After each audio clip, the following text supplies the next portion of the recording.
Hey guys, this is ITower. Today we are going to build a beautiful notes application called Elegant Notes. This app will allow you to create, search, filter, and manage your notes in a stylish and very organized way. This project will help you practice and improve your skills in working with HTML structure, styling with CSS, creating modals, and dynamic functionality with JavaScript. You will learn how to create a clean layout, how to manage the user interface, and how to work with events and DOM manipulation. Let's start with the basic setup. First, in the head of our HTML document, we define important meta information. We set the character encoding to UTF-8 to support all kinds of text. We add the viewport tag to make the app responsive and look good on all devices. We give our app a title Elegant Notes so that it displays properly in the browser tab. We also link an external style sheet from Font Awesome, which allows us to use beautiful icons like plus signs, briefcases, light bulbs, and others to make the interface more visual and intuitive. Now let's move on to building the structure of the page with HTML. Everything is wrapped inside a main div with the class container. This helps us to center and manage the layout of our entire page content. Inside the container, first, we create a header section. It includes an H1 heading that displays the name of our application and a paragraph that provides a short description. We use the header element and classes like header to style this part separately later in CSS and to give the page a welcoming and polished first impression. After the header, we build the controls area inside a div with the class controls. Inside it, we add a search input field with the type text and an ID of search input. This allows users to search their notes by typing keywords.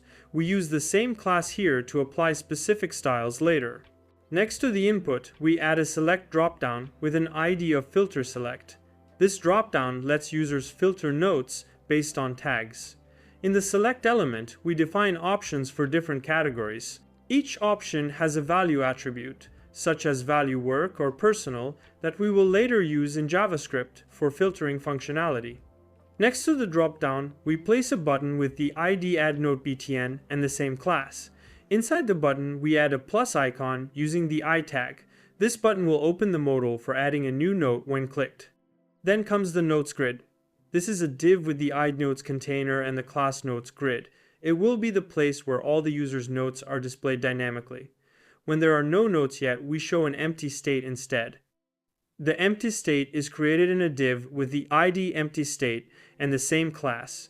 Inside it, we add an icon, a heading saying no notes, and a small paragraph encouraging users to add their first note. This creates a nice user experience when the app is still empty. After that, we set up the add note modal. The modal is inside a div with the ID add note modal and the class modal overlay. This modal is hidden by default and will pop up when the add button is clicked. Inside the modal, we create a form with the idnote form and the class modal body. In this form, users can input the title and the content of their note.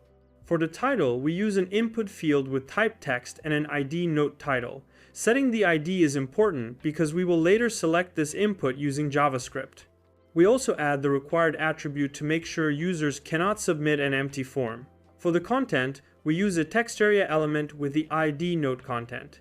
Text area is a better choice than input for the content because it allows users to write multiple lines and longer text easily. Again, we add the required attribute to enforce that content is filled in. Below the content, we allow users to choose a tag for the note. We create a group of radio buttons inside a div with the class tags container. Each radio button is given the name attribute set to note tag, which is important because radio buttons with the same name are grouped together in HTML, allowing only one selection at a time. Additionally, each button has a value like work, personal, ideas, or reminders, which will help us categorize and filter the notes later. To make the options visually clear and interactive, each radio button is wrapped in a label that includes both an icon and the category name, making it easy to click. Finally, we add a submit button with the class submitBTN inside the form. Clicking this button will trigger the action to create and save a new note. At the bottom of the structure, we create another modal called the confirmation modal. It's inside a div with the ID confirm modal and the class modal overlay. It appears when the user tries to delete a note. Inside this modal, we show a message asking for confirmation, and we give two buttons, one with ID cancel delete button to cancel the action, and another with ID confirm delete button to confirm the deletion. Throughout the HTML structure, we use clear and meaningful classes. These classes help us apply targeted styles and maintain a clean separation between different parts of the layout. That's it for the HTML structure. We now have all the basic elements we need on the page, and everything is organized in a way that will make it easy to style and add interactivity in the next steps. Let's open the browser and check what we have so far. Looking at the page, I can see the header at the top with the app name and description, just like we planned. Below that, there's the search bar, the filter dropdown, and the add note button.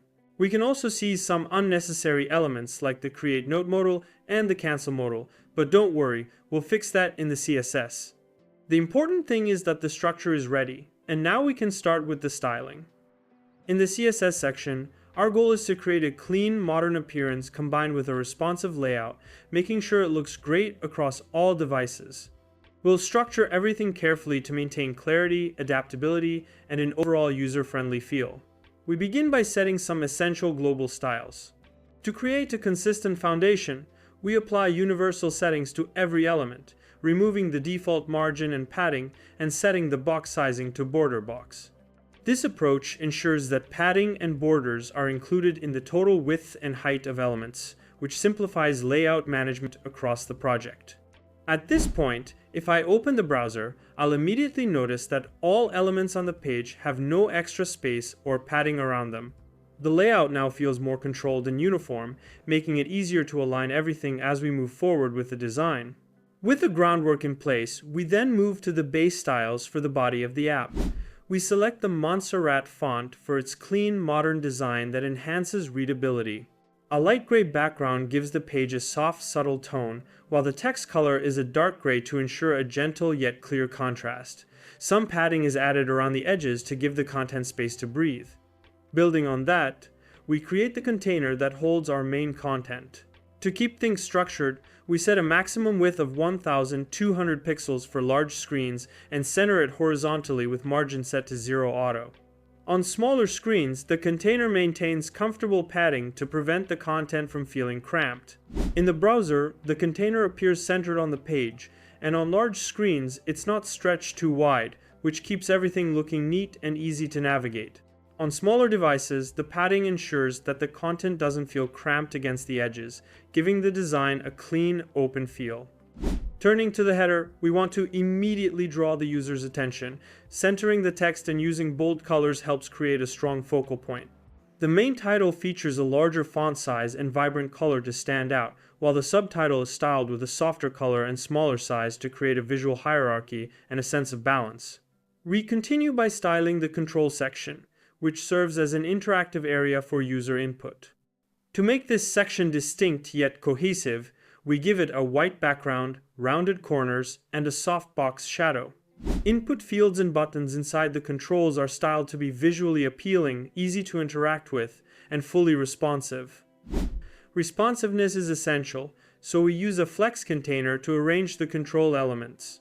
On smaller screens, these elements stack vertically for easier interaction, and starting from a screen width of 768 pixels, they switch to a horizontal layout using a media query. This ensures the controls always feel intuitive, no matter the device.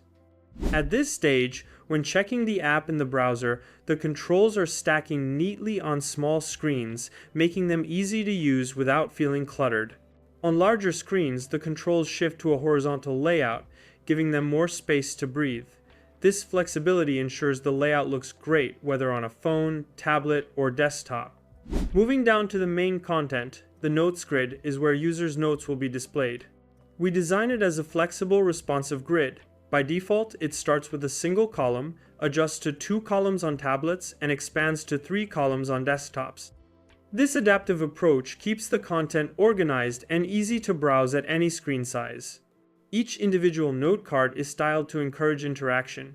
We use a clean white background, soft rounded corners, and a subtle shadow to give the cards a light, elevated feel.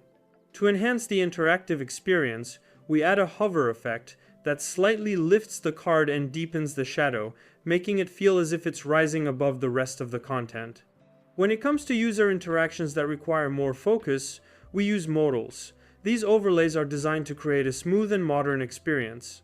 The modal overlay covers the screen and gently dims the background, while the modal itself appears centered. Using a transform animation, we make the modal slide softly from the bottom toward the center, providing a natural and fluid transition that feels effortless. In the browser, when I open a modal, I see the smooth transition from the bottom to the center of the screen, with the background dimming to keep the focus on the modal. The experience feels seamless, and the animation adds a touch of professionalism without feeling intrusive. Inside the modal, we maintain a subtle, clean design with a softbox shadow and a clear close button for easy dismissal. This ensures that users can focus on the content without feeling overwhelmed. Alongside these core components, we also implement a filtering system. This section allows users to sort or narrow down the displayed notes based on selected criteria. Visually, we designed the filter area to feel integrated with the overall style of the app, yet distinct enough to stand out. The filter wrapper features a white background, subtle padding, and a softbox shadow. This design makes the filters easily noticeable without being too loud. Within this area, the individual filter options are laid out using flexbox with gaps between them, creating a breathable, clean look that helps users interact comfortably without feeling cluttered. When testing the filter section in the browser, I see that it stands out, thanks to the soft shadow and spacious layout. The filter options are easy to tap and look neat due to the use of Flexbox, making everything feel organized and easy to interact with. Inside the filter block, buttons and select elements are styled with neutral tones and generous padding. This approach ensures they are visually consistent, feel approachable, and are easy to tap on mobile devices. Finally, to bring more life to our UI and make interactions feel more polished, we introduce subtle animations using CSS keyframes. Instead of simply making elements appear instantly, we animate their entrance or action transitions. For instance, when a modal appears, it gently slides up from the bottom to the center. This animation not only looks more professional, but also makes the interaction feel smoother and more engaging without overwhelming the user. Alright, let's get into the functionality of our app. Now that everything is styled, it's time to make it work. I'll walk you through the JavaScript step by step, explaining each part of the code in detail so you understand what's happening. First, we need to make sure our script runs only after the page is fully loaded. This is really important because we don't want to access any DOM elements before they are fully available. So, we wrap everything in a DOM content loaded event listener. This guarantees that the HTML is fully loaded and parsed before we start interacting with it. Inside this event listener, we begin by selecting all the important DOM elements that we need to interact with.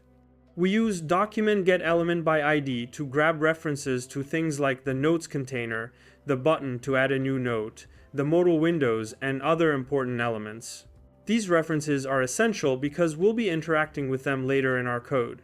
Next, we move on to initializing our data. We create an array called notes to store the user's notes. We check local storage to see if any notes are saved from a previous session. If there's something stored, we parse it with JSON parse. Otherwise, we just initialize an empty array. We also set up a variable note to delete tied to keep track of which note we want to delete. We'll come back to this variable in just a second. Now, we need to render our notes on the screen. That's where the render notes function comes in. Let's dive into its implementation. The render notes function is responsible for displaying all the notes. First, we clear the notes container by setting inner HTML to an empty string. This ensures that when we add new notes, we don't end up with duplicates. Then, we loop through the notes array. For each note, we create a new div element. This div will represent a single note card. We add the fade-in class for a smooth animation as the notes appear.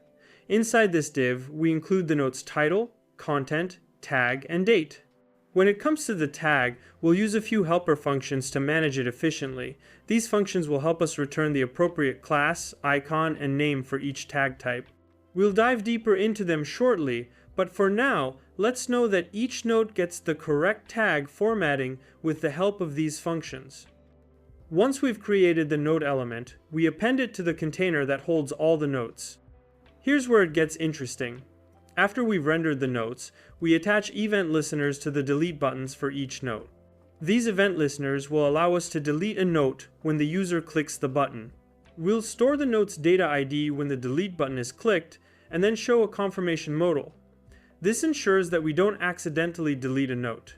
Now, let's talk about the tag management. We have the functions getTagClass, getTagIcon, and getTagName. These will return the corresponding class, icon, and name for each tag.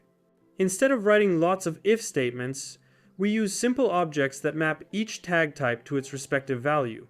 For example, when the tag is work, getTagClass returns the tagWork class, getTagIcon returns an icon representing a briefcase, and getTagName gives us the word work. This approach is neat and keeps our code easy to maintain. If we need to add new tags in the future, we simply update the objects and everything else works smoothly. We also need to format the date. The formatDate function is responsible for converting the note's timestamp into a readable format. Instead of displaying a raw timestamp, we use two local datestring to format the date. With the notes rendered and tags handled, let's move on to handling the modal. When the user clicks the Add Note button, we want to show the modal where they can input a new note. We do this with the openAddNote modal function, which adds the active class to the modal and disables scrolling on the body. This ensures the user can focus on the modal content. When they're done, the closeAddNote modal function hides the modal and resets the form fields for the next note. The delete confirmation modal works in a similar way. The functions openConfirm modal and closeConfirm modal manage the visibility of the confirmation modal when the user wants to delete a note. When the modal is closed, we reset note2deleteI to null to ensure no note is left selected for deletion. Now let's talk about how we handle submitting a new note. The handleNoteSubmit function gets triggered when the user submits the form to add a new note. First, we prevent the default form submission behavior, which would otherwise reload the page. This is done using event preventDefault. We then grab the values the user entered for the title, content, and tag. We create a new note object that includes these values along with the current date. The new note is added to the beginning of the notes array using unshift. This ensures that the newest note appears at the top. Once we've added the new note, we call the saveNotes function. This saves the updated notes array to local storage, so the notes persist even when the user closes and reopens the app. We also call renderNotes again to update the display, close the modal, and apply the current filters. Next, let's look at the confirmDeleteNote function. When the user confirms they want to delete a note, this function removes the note from the notes array using splice. It then calls saveNotes to update local storage and re-renders notes to reflect the deletion. The saveNotes function itself is simple. It uses localStorage to store the current state of the notes array, converting it to a string using stringify. Let's now talk about how we filter notes. The filterNotes function works by checking both the search input and the selected filter tag to narrow down the notes. First, we get the search term and convert it to lowercase for case-insensitive comparison. If the user has entered a search term, we filter the notes by checking if the title or content contains that term, using includes. Then, we check if a tag has been selected. If a tag is chosen, we filter the notes further by matching the notes tag with the selected one. If no tag is selected, we skip this step. Finally, we call the renderNotes function to display the filter results. We also update the empty state message if there are no matching notes. This filtering process makes it easy for the user to find specific notes based on both content and tags. Finally, the updateEmptyState function checks if there are any notes after filtering. If no notes match the filter criteria, it shows a message indicating there are no notes available. If there are notes, it hides the no notes message and displays the filtered array. In this project, we successfully built a fully functional Notes app. We learned how to manage user input, store notes in the browser, and display them in a structured and user-friendly way. The app allows users to add, edit, and delete notes, providing a simple interface for managing personal reminders or to-do lists. Throughout the development, we gained hands-on experience with JavaScript for handling events and manipulating the DOM. We also worked with local storage to persist notes across browser sessions, ensuring that the app's content remains intact even after a page reload. By the end of this project, we not only created a practical app, but also deepened our understanding of DOM manipulation, event handling, and local storage. This was a great opportunity to put theory into practice and enhance our skills in front-end development. Now, you have one more awesome project to add to your portfolio. If you enjoyed this video, don't forget to give it a thumbs up, subscribe to the channel, and click the bell icon so you won't miss any future tutorials. Thanks for watching, and see you in the next video.